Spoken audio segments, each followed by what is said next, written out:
আপনাদের কাছে আরেকটা ভর্তার রেসিপি নিয়ে আসলাম। কিভাবে কি ভর্তা বানাই পুরো ভিডিওটার সাথেই থাকুন। আসসালামু আলাইকুম, সবাই কেমন আছেন? আশা করি ভালো আছেন। আলহামদুলিল্লাহ আমিও ভালোই আছি। নিয়ে আসলাম আরেকটি ভিডিও। আশা করি পুরো ভিডিওটা ধৈর্য সহকারে দেখে নেবেন। আর এই তো আমি রসুনের কোয়া খুলে কাঠখোলায় ভেজে নিচ্ছি, আর তার সাথে পেঁয়াজ কুচিও ভেজে নিচ্ছি। আর পেঁয়াজগুলোকে আমি কুচি করে কেটে রোদ্রে শুকিয়ে নিয়েছি। আর এই তো রসুনটা সিদ্ধ হয়ে গেছে, এখন আমি নামিয়ে নিব। আর এখন আমি মরিচটাকেও ভেজে নিব, শুকনো মরিচ কাঠখোলায় ভেজে নিব। আর হ্যাঁ, আমি কিন্তু কোনো তেল দিব না আজকের ভর্তায়, তেল দিয়ে কোনো ভাজাভাজি করব না।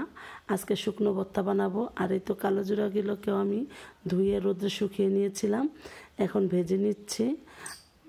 আর এগুলো এখন ঠান্ডা হয়ে গেলে আমি ব্লেন্ড করে নিব। আপনারা চাইলে পাটার মধ্যেও বেটে নিতে পারেন।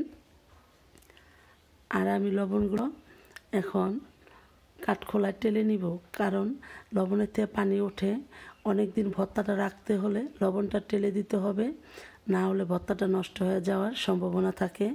আর এই তো আমার এগুলো সব জুড়িয়ে গেছে, এখন আমি ব্লেন্ড করে নিব। আপনারা চাইলে শিলনোড়া বেটে নিতে পারেন, কিন্তু আজকে আমি ব্লেন্ড করে নিব। আর সব সময় আমার ঘরে এই ভর্তাটা থাকে। এখন ভর্তাটা শেষ হয়ে গেছে, আবারও বানাই নিতেছি। আপনাদের ভাইয়া খুব পছন্দ করে এই ভর্তাটা। তাই যাই হোক, ভর্তাটা বানানো হয়ে গেছে। দেখেন কেমন ঝরঝরা, কত সুন্দর হয়েছে, খেতেও দারুণ হয়েছিল ভর্তাটা।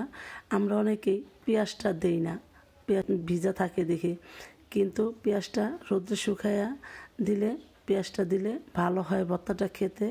আর এখন আমি বয়মে ভরে রাখবো। আপনারা চাইলে বোতলে কিংবা বয়মে ভরে অনেক দিন সংগ্রহ করে রাখতে পারেন।